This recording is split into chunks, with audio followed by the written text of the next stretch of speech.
Here's a story about a professor of mine who passed away here recently. I struggled quite a bit when I was in college. Focus was hard, anxiety was always high, nervous energy, that was my standard, and a recurring inability to successfully interact with academic testing methods in my classes hampered me continually. Dr. McDermott was someone who I'd heard had classes that were rife with grueling tests, lectures that, if not lined with occasional dry wit, were certainly able to give statistics fans a bounty of joy from the sheer number of dates, names, geographical places, and facts that you'd have to remember in them. But, get this. I did love his classes, and I didn't mind carrying this robustly heavy, secondhand, antiquated, well-used, and threadbare tome for my art history course. It was seriously like this thick. And that was for one of the classes, Art in the Dark, which is what people called it there in school. Now, I also remember finding some kind of offbeat comfort in seeing this man who was infinitely knowledgeable, as he was monotone in his expansive vocal delivery of history.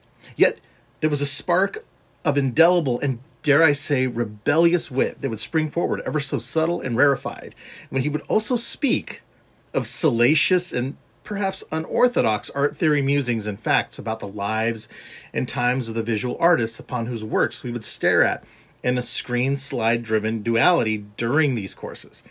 And he was instrumental in my early and enduring obsession with Caravaggio, fundamental in my erasure of the low opinion that I held of Andy Warhol, and assured me, jokingly, that if something wasn't Baroque, don't fix it. He was also pivotal in helping me during a time when my learning issues and struggles with social interactions were causing me to falter academically and even socially. And he took the time to help me understand how I approach testing, studying, research, and even to a certain degree, how to overcome stage fright in one particular conversation.